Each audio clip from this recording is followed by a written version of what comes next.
कुछ दिन पहले एक वाकया हुआ था, बहुत बवाल चल रहा था। हमारी मुमरा की ये बच्ची, उसने अपने जीत की खुशी के अंदर उसने एक बात कही थी कि हम मुमरा को हरा कर देंगे। तो इतना बवाल किया गया था, मानो देश में कोई मुद्दा बचा ही नहीं था कि मुमरा को हरा कैसे किया जा सकता है। एक भारतीय जनता पार्टी का एक तोतला नेता है, वो वहां पर पहुंचा मुमरा में, और वहां पर जाकर उसने कहा इतने ऊपर तेज तल दो। पुलिस वाले बोले क्या कर दो? तो बोले इतने ऊपर तेज तल दो। उसने समझा कि इस बच्ची के पीछे कोई है नहीं, बच्ची को टारगेट किया जा रहा था। तब मैंने कहा कि रुको, तुम्हारा बाप आ रहा है। मैंने कहा कि सुन तोतले, बच्ची ने तो मुमरा के बारे में कहा था, मैं तो अल्हम्दुलिल्लाह पूरे महाराष्ट्र को बंद करके निकलूंगा इंशाअल्लाह। पहले एक वाकया हुआ था, बहुत बवाल चल रहा था। हमारी मुमरा की ये बच्ची, उसने अपने जीत की खुशी के अंदर उसने एक बात कही थी कि हम मुमरा को हरा कर देंगे।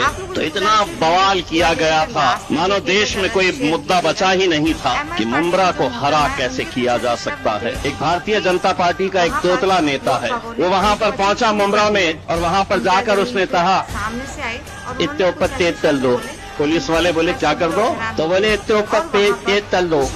उसने समझा कि इस बच्ची के पीछे कोई है नहीं, बच्ची को टारगेट किया जा रहा था। तब मैंने कहा कि रुको, तुम्हारा बाप आ रहा है। मैंने कहा कि सुन तोतले, बच्ची ने तो मुमरा के बारे में कहा था, मैं तो अल्हम्दुलिल्लाह पूरे महाराष्ट्र को बंद करके निकलूंगा इंशाअल्लाह। तो दोस्तों, हैदराबाद के दारुसलाम से एमआईएम के पूर्व सांसद इम्तियाज जलील का आया एक बड़ा बयान, जो इस वक्त सोशल मीडिया पर ये वीडियो काफी वायरल हो रहा है। मैं आप लोगों को इम्तियाज जलील का यहीं पर पूरा वीडियो क्लिप दिखाने वाला हूँ, लेकिन वीडियो दिखाने से पहले आप सभी से रिक्वेस्ट करना चाहूंगा। कुछ दिन पहले एक वाकया हुआ था, बहुत बवाल चल रहा था। हमारी मुमरा की ये बच्ची, उसने अपने जीत की खुशी के अंदर उसने एक बात कही थी कि हम मुमरा को हरा कर देंगे। तो इतना बवाल किया गया था, मानो देश में कोई मुद्दा बचा ही नहीं था कि मुमरा को हरा कैसे किया जा सकता है। एक भारतीय जनता पार्टी का एक तोतला नेता है, वो वहां पर पहुंचा मुमरा में, और वहां पर जाकर उसने कहा इतने ऊपर तेज तल दो। पुलिस वाले बोले क्या कर दो? तो बोले इतने ऊपर तेज तल दो। उसने समझा कि इस बच्ची के पीछे कोई है नहीं, बच्ची को टारगेट किया जा रहा था। तब मैंने कहा कि रुको, तुम्हारा बाप आ रहा है। मैंने कहा कि सुन तोतले, बच्ची ने तो मुमरा के बारे में कहा था, मैं तो अल्हम्दुलिल्लाह पूरे महाराष्ट्र को बंद करके निकलूंगा। और मैंने जाकर जब मीडिया वाले मुझसे पूछे कि इस बच्ची ने ये कहा था, आपका क्या कहना है, पार्टी का ये कहना है, हमने कहा कि पार्टी पूरी तरीके से इस बच्ची के साथ खड़ी हुई है। और मैंने कहा कि सुन तोतले, बच्ची ने तो मुमरा के बारे में कहा था, मैं तो अल्हम्दुलिल्लाह पूरे महाराष्ट्र को हरा करके निकलूंगा इंशाअल्लाह। और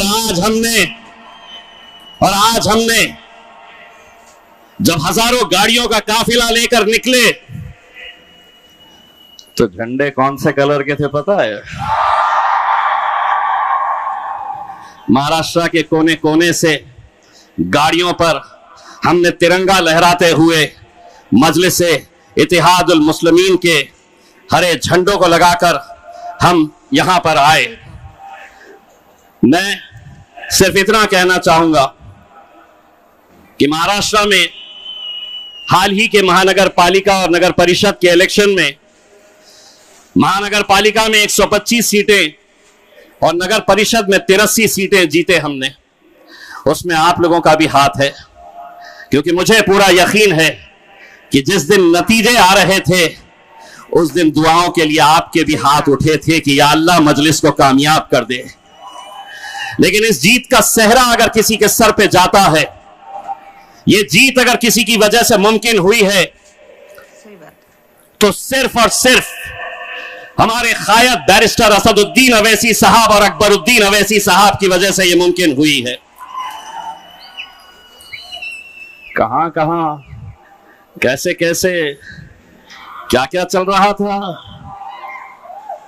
अरे अल्हम्दुलिल्लाह, आरएसएस के गढ़ में भी अपना झंडा लहराए है अभी नागपुर के अंदर, और अभी तो शुरुआत है। इंशाअल्लाह देखिए आगे होता है क्या। बहुत हमने सुना है, बहुत हमने सहा है। अभी कुछ देर पहले जब यहां पर हम आकर बैठे तो यहां पर सामने एक बंदा बैठा हुआ था।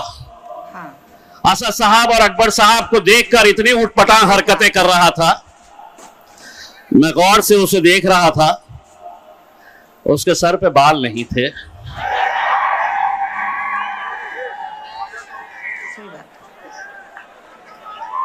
नहीं, वो बोलना है असद भाई इसलिए जरूरी है। मैं बोला कैसा आ गया उन्हें वहां से यहाँ पे, और हमारे मजलिस के जिम्मेदार, कितनी गलत बात है। उसको उठाकर लेकर चले गए, यहां से उठा के वहां पे बाहर लेकर चले गए। रुकना था। अपन जाएंगे ना सब जने यूपी जाएंगे और वहां पर जाकर अपने बालों पर हाथ, वहां जाकर असद भाई महाराष्ट्र हो गया है इलेक्शन, तेलंगाना हो गया है इलेक्शन। सही बात है। आपके जाने से, आप दोनों के जाने से पहले आप हमें इजाजत दे दिए, हम जाके थोड़ा सा हाथ घुमा के आते हैं वहां पर उत्तर प्रदेश के अंदर। आपने सुना होगा कि आज इस मुल्क के अंदर कैसी कैसी बातें। आसाम के एक मुख्यमंत्री साहब ने कहा कि अगर कोई मियां ऑटो रिक्शा वाला है, उसके रिक्शे में तुम बैठे हैं और किराया 5 रुपये हुआ तो 4 रुपये दो, मियां को परेशान करो। असद भाई ने जवाब दिया, तू 1 रुपया कम दे रहा है, ले मैं तुझे 2 रुपये देता हूं, 1 रुपया और देता हूं। यही बात अगर अकबर भाई बोले होते तो क्या बोले होते हैं? क्या मियां 2 खींच के देता हूं तुम्हारे को। पैसे की बात कर रहा मैं, हाँ, बाकी और कुछ भी नहीं, वरना ये लोग बैठे हुए हैं उसमें अपन से पैसों की बात कर रहे हैं। सिर्फ सवाल ये पैदा हो रहा है कि एक बिहार के एक मुख्यमंत्री एक बच्ची का हिजाब खींच लेता है और उत्तर प्रदेश का एक मंत्री कहता है कि सिर्फ हिजाब तो खींचा है, अगर हाथ इधर उधर चले जाता तो क्या करते। सोचिए आपके इस मुल्क के अंदर इनकी ज़हनियत कैसी हो गई है, किस घटिया लेवल के ऊपर उसकी पोती की उम्र की बच्ची के बारे में वो कह रहा है कि अगर हाथ इधर उधर चले जाता। कोई कांग्रेस का लीडर बोला नहीं, कोई समाजवादी पार्टी का लीडर बोला नहीं। जिस लहजे अंदर उसको जवाब देना चाहिए था, हमने जवाब दिया। अगर तू हमारे सामने होता और इस तरह का अगर तू जबान का इस्तेमाल करता तो तेरा हाथ तोड़कर दूसरे हाथ में दे देते हम। अगर किसी भी जाति, किसी भी धर्म और किसी भी मजहब की बच्ची के बारे में तुम ये कहते, समझ रहे हैं, हम कुछ भी बोलेंगे तुमको सुनना पड़ेगा। नहीं, हम कोई दूसरी सियासत जमात को मानने वाले नहीं है, हम शेरों की जमात से ताल्लुक रखने वाले हैं। हमने अगर बोलना सीखा है तो अकबरुद्दीन अवैसी साहब से और असदुद्दीन अवैसी साहब से बोलना सीखा है, और इतने सालों तक तुम बोलते थे। अब हमें मौका है, अब हम बोलेंगे। और तुम्हारे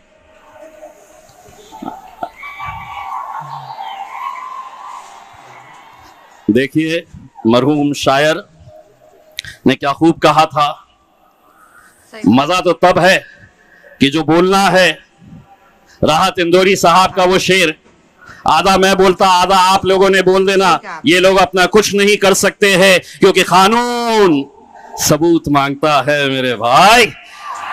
तो राहत इंदौरी साहब ने क्या कहा था कि सभी का खून शामिल है यहाँ की मिट्टी में, ये मुल्क तेरे। यार हैदराबादी है, आवाज वहां तक जानी चाहिए। कहां तक? सही कहा भाई और बहनों, बोलो सभी का खून शामिल है यहाँ की मिट्टी में। ये मुल्क। तो फ्रेंड्स, आपने मेरा वीडियो देखा होगा, आपको वीडियो मेरा कैसा लगा मुझे कमेंट्स बॉक्स में ज़रूर बताइएगा। कहाँ से आप मेरा वीडियो देख रहे हैं ये भी मुझे बताइएगा, और कहाँ पे कुछ चीज़ें मेरी गलत हों वो भी मुझे आप कमेंट्स बॉक्स में शेयर कीजिएगा, और ज़्यादा सब्सक्राइब पहले कीजिएगा।